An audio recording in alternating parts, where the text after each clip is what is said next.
Portents of Fear is a horror fiction podcast which is intended for mature audiences. Discretion is advised.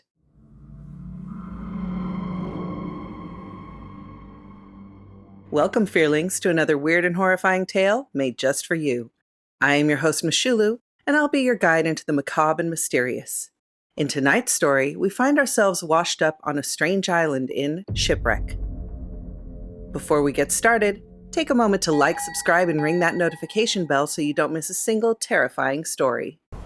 A massive ocean storm of biblical proportions tore the HMS Britannia in two. Wood shattered, sails tore, and rigging snapped, all while the sea raged. Lightning lit a black sky with thunderous glory. Hurricane winds battered the broken ship, the cries to God silenced by water-filled lungs.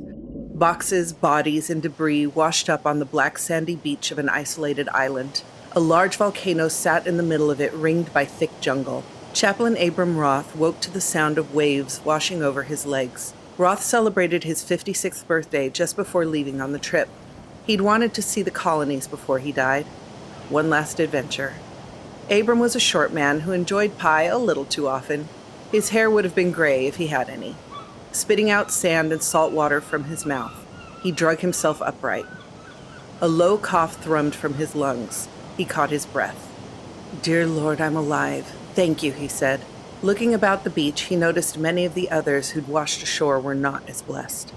Mandy and Richard Smith, a married couple, lay a few feet away. Somehow, they stayed near one another in the chaotic waters. Unfortunately, Richard drank too much of the sea and drowned. The chaplain checked on Mandy for life. "Mandy Smith, child, please wake up," Abram prodded. "Chaplain, where are we?" "I have no idea, child," he replied. Abram braced for the question he knew was coming. "Where's Richard?" Mandy asked. "He accompanied you to the beach before leaving with God. I'm sorry, child." Abram pointed to the body. Mandy stared at it for a moment before standing, her eyes filled with tears that she promptly willed away. She'd mourn him at a more convenient time. "Right. We need to see if anyone else is alive. Help me drag Richard onto the beach." They placed Richard's body on dry land. The chaplain said a quick prayer before searching for more survivors. They found 5 alive and 11 dead, meaning 64 went down with the ship. The cabin boy, Kenneth White, 11, smiled when woken. This was his second trip to the New World. He had dark brown hair, sun-scorched skin, and a broken left arm. Mandy tended to the boy, fashioning a sling from a portion of her skirt. Jamie Campbell, 18, sat dazed looking at the sea, small waves lapping at her feet. She was the only one of her family to survive the wreck. Red wavy locks hung about her shoulders, framing giant blue eyes, chapped cracked lips, and freckled skin. Lieutenant Elton Truman III, 23, lay near several crates. As a high society English gentleman, he bought his rank with a sack of gold and family prestige. He stood 5'7", was slim, had chestnut brown hair, and eyes to match. For his first time out to sea, things could have gone better. Captain James Humphrey, 48, stood up on his own. Well regarded for his command abilities, he was respected by the crew. He had salt and pepper hair, blue eyes, and leathery brown skin with deep wrinkles. He, too, looked across the ocean, feeling guilty he did not go down with the ship. Randall Brown, 33, woke to Jamie's gentle tapping. A dockhand towering at 6'3", Randall was the ship's strongman. He had brown hair, brown eyes, and thinning sun-bleached hair with a scraggly beard. Hauling bodies and supplies up on the beach was the first priority. 3 barrels of ale, 3 crates of salted pork, and a box of hardtack somehow made it ashore. Such a large amount of provisions seemed too good to be true. After a long day of pulling everything they could from the water, they passed out. Morning broke on the island with the sun peeking over the horizon. "Captain, wake up," Randall loomed above him. I'm up. What is it?" "Sir, the bodies are gone." "What?" He quickly rose to look. The 11 corpses were indeed gone. Several footprints led into the jungle. "This place could be crawling with hostile natives, sir. I wish we knew where we were. This island seems out of place to me," Randall said. "I think you're right. When the storm hit, we must have been pushed far south somehow, maybe a strong current. Wake the others. It's time for us to form a plan," he ordered. Everyone gathered, shocked by the abduction of their dead. The captain placed the sea at his back. The wind carried the smell of salt as the purple dawn slowly turned blue.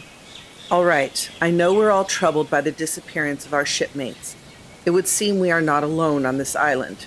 I have no idea how far off course we landed, but I've never seen such an island on any Atlantic map.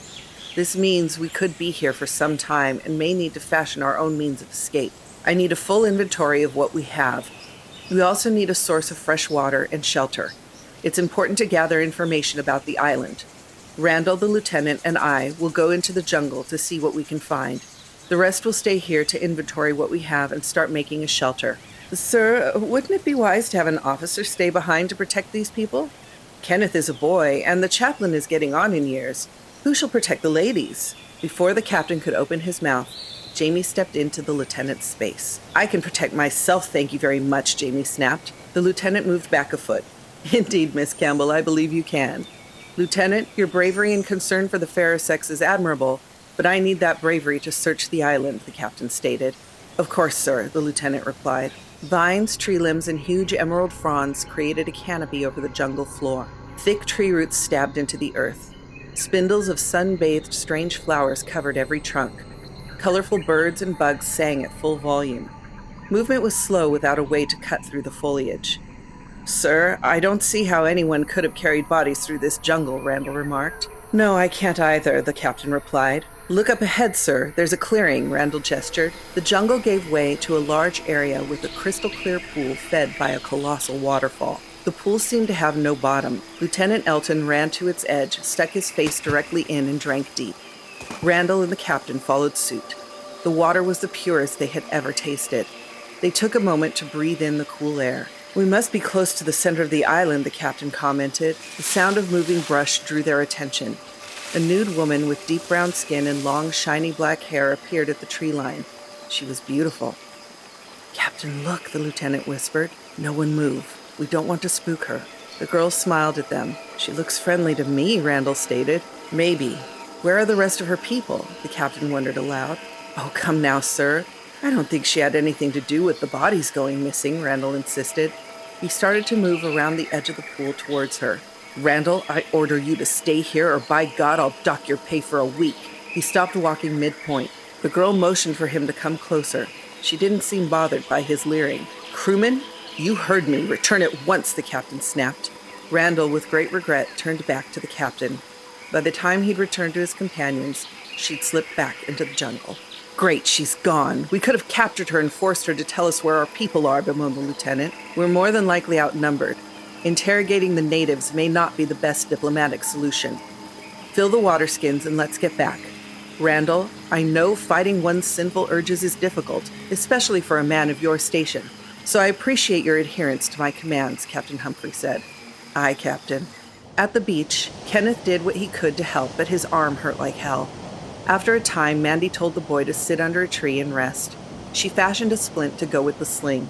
Abram and Jamie worked together looking for anything useful. They'd found several ropes, 3 axes, 4 buckets, a hammer, and a pistol. But with no shot or gunpowder, it was basically a club. I hope the men have good luck in the jungle, Jamie said. I do as well. With these supplies, I believe we can fashion a suitable shelter over by the trees, Abram responded. That's a good idea. Mandy, could you help us? We want to build a shelter for tonight. Do you know how to weave? Jamie inquired. I do. Want me to make some mats with all those fronds? Also, there's some sail that could be used as a roof. Perfect. Kenneth, come with me. I need your help, Jamie called. She took the boy's hand and led him to a small outcropping of rocks several feet from the waterline. What should I do, miss? He asked. Sit here in the shade and keep an eye out for any ships. If you see one, yell for us, she replied. He nodded. Miss? Yes, Kenneth? I'm sorry about your family. I wish they'd made it. That's very nice of you to say. I wish they had too, but you know what? What? We're going to America, I promise. Now sit here and watch the horizon, all right? Aye, aye, miss, he replied. Mandy weaved quickly while Abram tied the ropes around the trees to hold the sail a few feet up. Looks good, Chaplain. Make sure to put a few ropes in the middle to help with sagging, she said. The chaplain nodded. He was not used to such work. Blisters bubbled up all over his hands and the soles of his feet. Black sand worked its way into places he dared not mention. Jamie approached. Chaplain, you look like you need to rest. Take a moment and I'll see what I can do, Jamie said. Thank you, child. I think we all deserve a short respite and some food, Abram replied. I think you may be right. Let's get a small amount of pork and ale. Hopefully the captain found some water. Jamie, how's the boy? He's all right. I have him on lookout duty in the shade by the rocks. I'm worried about that arm. He might catch fever. We'll do what we can for him. In fact, let us pray before eating." They all bowed their heads. "Dear Lord, thank you for this bounty. Thank you for seeing us to these shores. We humbly ask that you shepherd those whom we lost into the kingdom of heaven and show us the way home. Amen." "Thank you, Chaplain. I'll take some food over to Kenneth." The scouting party returned. "Friends, we return with fresh water. Jamie, take some to the boy. It would seem we're on time for a meal," Captain Humphrey noted. "Indeed, sir. The shelter is almost ready, and the boy is by that rock outcropping watching for ships." "Sit. Have some salted pork," Abram remarked. "What good will it do to have him looking for ships? It's a waste of time. He should be helping with the shelter. Furthermore, shouldn't we finish the shelter first before feasting? That should be the priority," the lieutenant snarled. "Sir, the boy's arm is broken. Till it's healed, he's not really any use building," Randall pointed out. "If the injury has made him useless, we shouldn't be giving him food." "What? We have plenty of food. I don't want to hear such talk again, Lieutenant. Now eat more and talk less," snapped the captain. The others exchanged glances. "Yes, sir," the lieutenant said. "Captain, it's wonderful you found water. Did you find anything else?" Jamie inquired. She hoped to change the subject. "Yes, we did. One of the natives appeared near the waterfall we found. A young woman, your age, I think. My guess is that she was sent to lure us into a trap. Mr. Brown here almost fell into it," the captain replied. "Sorry, sir. Anyway, until we know their numbers, I think it better we stay right here," the captain said. Rain started just after sunset. Large drops of water splattered against the sail covering the group. Kenneth couldn't sleep. His arm hurt too much. He sat upright looking out at the water, wondering if he'd get off this island. To his left, he noticed a young nude woman approaching the shelter. She flashed a smile at him and proceeded to tap Randall on the shoulder, gently waking him. The crewman jumped to his feet. He bent down to kiss her.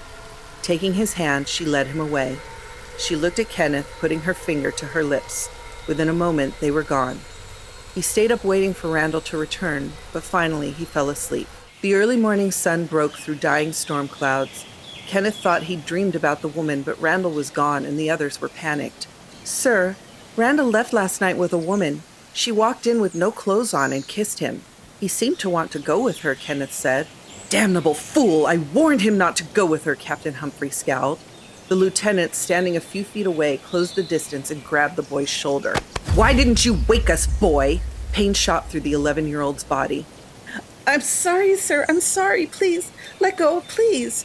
Jamie balled up her fist and punched the lieutenant in the face so hard he staggered back, letting go of the boy. "You touch him again and I'll split your head in two," Jamie warned. "You forget yourself, you Scottish tart. My father is a member of the House of Lords. I'll have you in irons for this." Captain Humphrey stepped between the two, face to face with the lieutenant. "Lieutenant Truman, who your father is doesn't matter. I'm in charge, and you'll apologize to the boy and Miss Campbell this instant, or I'll hang you from a tree. Do I make myself clear?" the captain bellowed. The lieutenant shook with anger. No one had ever dared speak to him in this manner. "Have you gone mad, sir? I will do no such thing. This low-born cow of a woman struck me. She's at fault here, not me. Your command has been lacking. You're the reason we are here." "Gentlemen, please, we're not going to gain any advantage by being at one another's throats," the chaplain pleaded. "Quite right. We need to find out how many natives there are. I don't think the island is very big. I'm betting their village is on the coast. Mandy, I want you and the chaplain to follow the beach to the southwest. See how far around you can traverse it. Stay close to the tree line. If you run into an obstacle, be it natural or otherwise, make your way back here to report. Don't engage. The lieutenant and I will go the opposite way. If there is no coastal village, we should meet you somewhere on the other side of the island," the captain said. "Shouldn't we all go? Jamie and Kenneth may need protection," Mandy asked. "The boy's injuries would slow us down. I think it's better that he stays here. As for protection, from what I've seen of Miss Campbell, he's in good hands," Captain Humphrey remarked. He smiled at Jamie. "Let's go, Lieutenant." Lieutenant Truman and Captain Humphrey walked in silence for 2 hours. The sun attempted to set them both on fire for their troubles. Finally, Lieutenant Truman could take no more. "This is stupid. Why are we not looking for Randall in the jungle? Or better yet, looking for food? Walking around this cursed island is just another example of your poor judgment, Captain. Truman didn't see the fist before it cracked him in the jaw. He toppled to the black sand beneath him. Before he could react, the captain slammed his knee into Truman's chest. Randall was 6'2" and stronger than both of us. No 5'3" native girl could kill him easily, and if he wasn't dead, he would have returned by morning in an attempt to avoid getting into trouble. Was he lustful and stupid? Yes, but he was also a good man. He would have returned. We need to find their village. This is the first step to achieving that goal. I'm doing everything I can to keep you all alive, and you've done nothing but cause me grief. You're an insufferable, entitled dog, and if we ever get off this island, I'm going to have you court-martialed. Now you will shut up and follow orders, or I'll beat your skull in. The lieutenant stayed silent. The captain lifted his knee from Truman's chest, allowing him to take a huge breath. After several moments, they continued on in silence till the aroma of roasting boar crossed their noses. Do you smell that, Captain? Yes, I do. Let's hope it's actually pig being roasted. What else could it be? Oh, dear Lord. I've heard stories of cannibals on remote islands. It's going to take a lot to bring God to these heathens, the captain remarked. For once, we are in agreement, Truman replied. Stay close to the tree line. The two crouched in hopes of hiding themselves better, slowly working their way down the beach. The captain surmised they had to be on the opposite side of the island from the shipwreck. Something just occurred to me. I bet the current washes ships on shore from the north all the time, so they built their village on the south shore. Then they just have to wait for wreckage to appear. That seems like a sound estimation. It feels like we're close to the equator. That storm truly threw us far off course, the lieutenant commented. The vegetation and climate would indicate that to be true. I'm not sure how, though. Do you hear drums? Yes, Captain, I do. With great care, they came to a spot with a clear view of the village. A fire blazed slowly, cooking a huge boar on a spit. Villagers sat around it, several of whom played drums. There were no elderly among them. In the middle of the drum line sat Randall, stuffing his face with cooked pig and fruit. He was flanked by two women. That dog! He's living the high life, the captain snapped. It would seem that way, sir. They look quite friendly, if I'm being honest, the lieutenant observed. Many are, but they are leading him into a sinful life. We must save him from himself. I agree, sir, but shouldn't we eat first? I'm sure the chaplain and Mandy will arrive soon. Maybe he can save some of those natives from damnation? You're right. Something I never thought I'd say, Lieutenant. We just need to be careful. Our goal isn't to live here forever. We must get back to London and tell the Crown of our discovery. What about the Americas? It will remain where it is. This may be a great outpost for the Royal Navy. It already has a native population ready to become civilized workers. Now, let's go get some food, shall we? The chaplain's legs howled with every step. He tried with all his might to keep his spirits up. He felt the others needed him to be the voice of optimism. It felt like they'd been walking for hours, but still no sign of a village. Just the tree line, black sand, and waves. The sun sat directly overhead, so he figured it had to be around noon. His stomach concurred. Mandy kept quiet, thinking about her husband Richard. She lost everything with the ship. Home to England might be her best option. At least she had family there, though being a young widow in Manchester was not something she looked forward to. They arrived at the opposite end of the island at last. Rounding the corner, Mandy gasped. Richard sat next to a fire alone. That's my husband! She started to move forward, then Abram grabbed her arm firmly. No, child. We both saw his corpse. Something's not right. We need to go back the way we came and warn the others, he cautioned. No, you're wrong. It's a gift from God. Mandy pulled away from Abram's grasp and ran to her husband. That's not Richard, no! As she approached, Richard stood with outstretched arms. The two embraced. My love, I thought I'd lost you. He tightened his grip. Suddenly, she started to age rapidly. Mandy screamed, but the chaplain could not help. He was too horrified. Stop, my love, she begged. She turned to dust in his hands. The chaplain turned and ran as fast as he could. Hours had passed since the two parties went to scout the perimeter. Kenneth slept in the shade, while Jamie thought of ways off the island. No boats had passed, and they may never pass, she reasoned.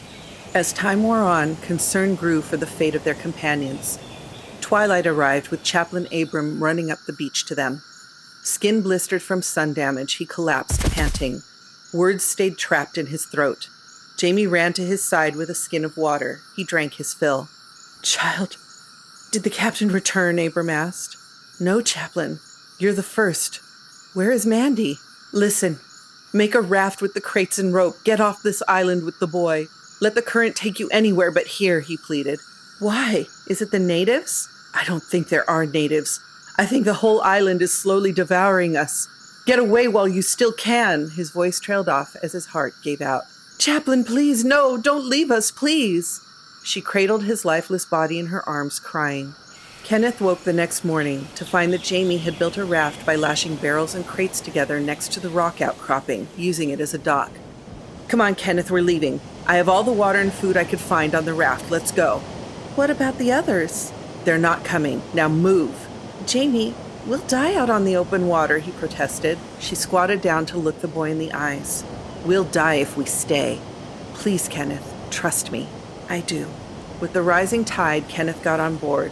Jamie pushed the raft out until she was almost neck deep. Then she pulled herself up onto the raft and started paddling. She glanced over her shoulder. There, at the tree line, was her family waving. "Whatever you do, don't look back at the island," she instructed. "I won't." "Jamie, what, if we survive, would you be my sister?" "I already am." Jamie and young Kenneth escaped just in time. Do you think they'll survive and make it to the colonies? Be sure to tell us in the comments. If you liked this Portents of Fear tale, consider joining our Patreon. There's a link in the description below. Want more horrific stories? Click on one of our other episodes on your screen now. Good night, Fearlings. Sleep well, if you can.